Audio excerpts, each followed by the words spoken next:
بسم اللہ الرحمن الرحیم۔ ناظرین، السلام علیکم ورحمۃ اللہ وبرکاتہ۔ میت کو دفن کرنے کے بعد قبر میں مردہ کی پہلی رات کو لیلۃ الدہن کہا جاتا ہے۔ یہ رات بہت سخت اور مختلف مراحل سے بھری ہوئی ہوتی ہے۔ بدکاروں کے لیے یہ رات وحشت ناک ہوتی ہے، جبکہ مومنوں کے لیے یہ رات ایک خوفناک تجربہ ہوتی ہے۔ آج ہم ایک طویل تفصیل اور متفقہ حدیث مبارکہ پیش کریں گے، جس میں قبر میں نیک اور بدکار انسانوں سے سوال و جواب اور میت کی قبر میں پہلی رات کا تذکرہ ہمارے آقا و مولا حضرت محمد مصطفیٰ صلی اللہ علیہ وآلہ وسلم نے فرمایا ہے۔ مومن کے پہلے کچھ گھنٹے اور پہلے دن کی حالت روح کے عالم برزخ میں رہنے کے باوجود اس مادی بدن کے ساتھ بھی جڑی رہتی ہے، کیونکہ دنیا میں روح کو اس مادی بدن سے انس و محبت تھی، اس لیے اب وہ اس بدن پر خاص توجہ دیتی ہے اور اس کے ساتھ رشتہ قائم رکھنے کی کوشش کرتی ہے۔ جسم کو دفن کرتے وقت روح خود کو قبر میں دیکھتی ہے۔ جو ہی میت کو قبر میں رکھا جاتا ہے، اسی وقت قبر کی پہلی رات کا آغاز ہو جاتا ہے، اور یہ بہت ہی سخت رات ہوتی ہے جسے میت تجربہ کرتی ہے، اور اس سے کوئی چھٹکارا نہیں ہوتا۔ حضرت امام صادق کی روایت کے مطابق مسلمانوں کی نظر میں قبر اور اس میں پیش آنے والے تمام احوال عالم برزخ کا حصہ ہیں۔ اس نظریے کے مطابق قبر میں داخل ہونا اور قبر کی پہلی رات کا آغاز موت کے آغاز سے ہی ہوتا ہے، اور بدن کے دفن ہونے سے کوئی تعلق نہیں ہوتا۔ اب جن لوگوں کے جسم دفن نہیں ہوتے، جیسے کہ جو آگ میں جل جاتے ہیں یا پانی میں غرق ہو جاتے ہیں، تو ان کی پہلی رات کیسی ہوگی؟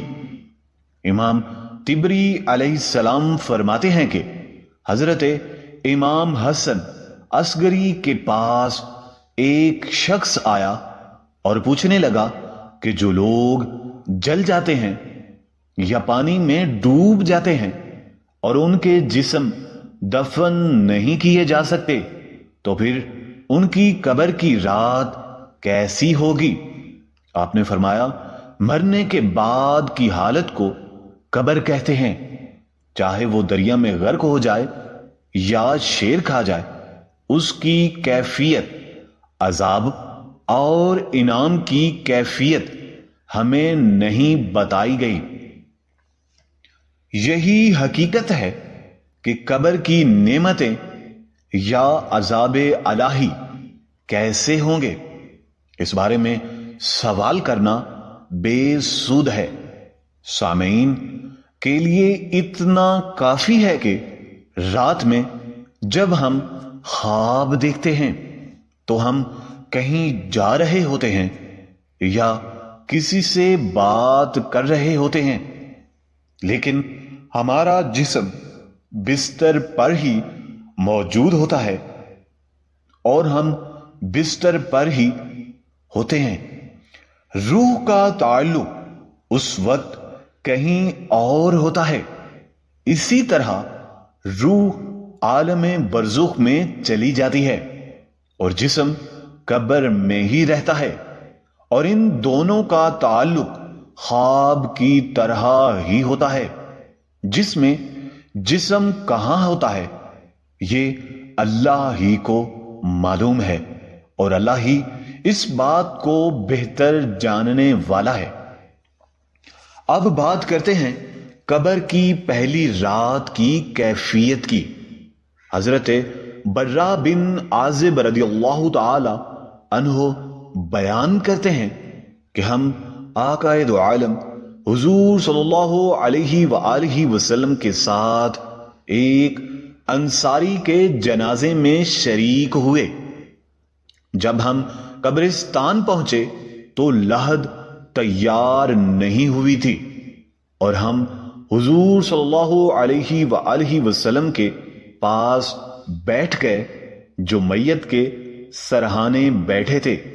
ہم نے دیکھا کہ آپ صلی اللہ علیہ وآلہ وسلم کبھی آسمان کی طرف اور کبھی لحد کی طرف دیکھتے۔ 3 مرتبہ ایسا کرنے کے بعد حضور صلی اللہ علیہ وآلہ وسلم نے دعا فرمائی، اے اللہ، میں عذاب قبر سے تیری پناہ چاہتا ہوں۔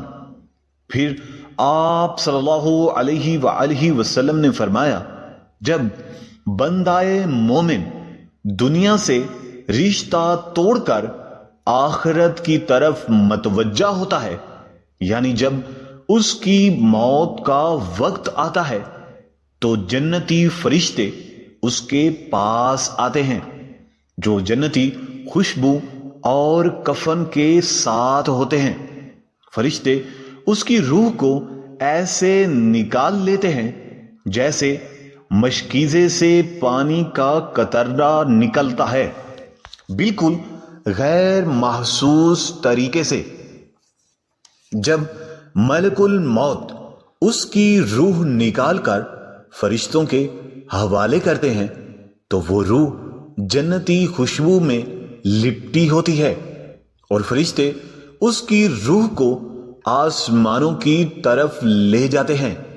ہر آسمان پر فرشتے اس روح کا استقبال کرتے ہیں اور اسے عزت کے ساتھ اگلے آسمان تک لے جاتے ہیں۔ 7ویں آسمان تک پہنچنے کے بعد اللہ تبارک و تعالی فرماتے ہیں، میرے بندے کا نامہ اعمال علیین میں لکھ دو۔ اس کے بعد روح واپس جسم کی طرف لوٹتی ہے، لیکن یہ لوٹنا برزخی حالت میں ہی ہوتا ہے۔ نیند کی حالت میں جیسے روح جسم سے علیحدہ ہوتی ہے، اسی طرح مرنے کے بعد بھی روح جسم سے جدا ہوتی ہے، لیکن یہ حالت مختلف ہوتی ہے۔ پھر فرشتے قبر میں اس سے سوالات کرتے ہیں، جس طرح تمہارا رب کون ہے، تمہارا دین کیا ہے، تمہارا نبی کون ہے۔ جب وہ ان سوالات کا صحیح جواب دیتا ہے تو اس کی قبر کو جنت کے دروازے کی طرح کشادہ کر دیا جاتا ہے اور جنت کی خوشبو سے بھر جاتی ہے، اور انعامات الہی کا نزول اس بندہ مومن کی قبر پر شروع ہو جاتا ہے۔ مومن کی قبر میں ایک خوبصورت شخص آتا ہے اور وہ خوشخبری دیتا ہے، یہ تمہارے اعمال صالحہ کا نتیجہ ہے۔ اس کے بعد وہ شخص جنت میں جانے کی دعا کرتا ہے اور قیامت کے آنے کا انتظار کرتا ہے تاکہ وہ اپنے اہل و عیال سے مل سکے۔ جب کافر یا بدکار یا گنہگار انسان کہ جس نے ساری زندگی اللہ تبارک و تعالیٰ کے اصولوں کی، اللہ تعالیٰ کے فرامین کی پابندی نہ کی ہو، تو اس کے ساتھ ملک الموت کا سلوک مختلف اور سخت ہوتا ہے۔ وہ عذاب کی طرف لے جایا جاتا ہے اور اس کی حالت بہت خراب اور بری ہوتی ہے۔ میت کی روح جب اس کے جسم سے نکالی جاتی ہے تو اس کی حالت انتہائی بدتر ہو جاتی ہے، جیسے کسی گھنی روئی میں سے کانٹے دار چھری چھڑی نکالی جائے تو وہ روئی کے گالے چھڑی میں پیوست ہو جاتے ہیں۔ ٹھیک اسی طرح اس کی روح کو کھینچتے وقت اس کا جسم بھی ٹوٹ پھوٹ کا شکار ہو جاتا ہے اور وہ انتہائی تکلیف میں ہوتی ہے۔ اس کے بعد فرشتے اس کی روح کو اوپر لے جاتے ہیں، اور جب وہ فرشتوں کی جماعت کے پاس سے گزرتے ہیں تو فرشتے اس کی بدبو محسوس کرتے ہوئے کہتے ہیں کہ یہ کتنی خبیث اور گندی روح ہے، اس کا نام دنیا کے سب سے برے ناموں کے ساتھ لیا جاتا ہے، اور اس کی روح آسمانوں کی طرف پرواز کی جاتی ہے اور اسے آسمان پر لے جایا جاتا ہے۔ جب اس کی روح آسمان کے دروازے تک پہنچتی ہے تو اس کے لیے دروازے نہیں کھولے جاتے، اور فرشتے کہتے ہیں یہ وہ روح ہے جس کے لیے آسمان کے دروازے بند ہیں۔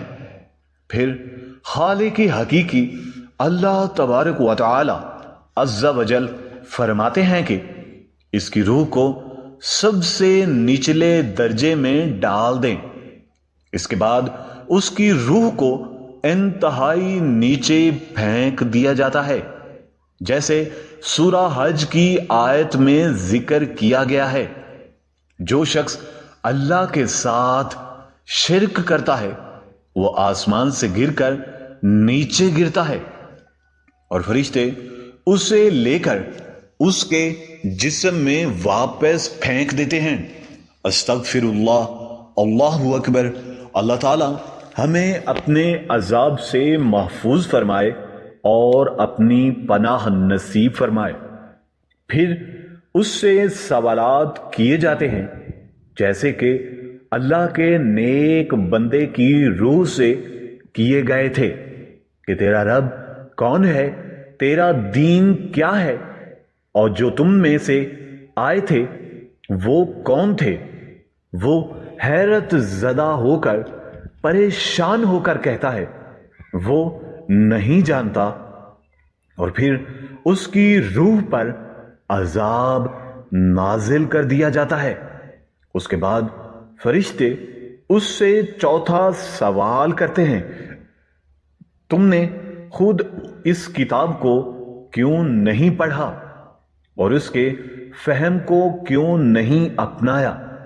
اور پھر اللہ تبارک و تعالی کے حکم دینے تھے اس کے لیے جہنم کا بچھونا بچھا دو، اور اس کی قبر میں جہنم کی گرم ہوا آنا شروع ہو جاتی ہے جس سے اس کی پسلیاں ایک دوسرے میں پیوست ہو جاتی ہیں۔ استغفر اللہ، استغفر اللہ۔ اللہ ہمیں اس کیفیت سے محفوظ فرمائے۔ اسی دوران ایک انتہائی بدصورت شخص اس کے پاس آتا ہے اور کہتا ہے کہ میں وہ دن ہے جس کا تم سے وعدہ کیا گیا تھا۔ وہ شخص پوچھتا ہے تم کون ہو؟ تو وہ جواب دیتا ہے میں تمہارا برا عمل ہوں جو تم نے دنیا میں کیا تھا۔ پھر وہ شخص اللہ سے دعا کرتا ہے کہ قیامت کو دیر سے قائم کیا جائے، لیکن اللہ تبارک و تعالی اپنی تقدیر کے مطابق سب کچھ انجام دیتے ہیں۔ اللہ تبارک و تعالی اپنی کتاب قرآن مجید فرقان الحمید میں فرماتے ہیں جب مجرم قبروں سے نکالے جائیں گے تو وہ افسوس کرتے ہوئے کہیں گے کہ وہ کہاں جا رہے ہیں۔ اللہ تبارک و تعالی کا وعدہ سچ ہوتا ہے اور یہ سب کچھ اس کی رضا میں ہوتا ہے۔ اللہ تعالی کے اسماء مبارک میں سے ایک نام کا تذکرہ ضروری ہے، اور اللہ ہی سب سے بہتر جاننے والا ہے۔ اللہ حافظ۔ ناظرین، اگر آپ کو ہماری یہ ویڈیو پسند آئی ہو تو اپنی رائے کا اظہار ہماری ویڈیو کے کمنٹ سیکشن میں ضرور کیجیے گا، تاکہ ہم اپنی رائے کے مطابق اپنے کنٹینٹ میں بہتری لا سکیں۔ اللہ نگہبان۔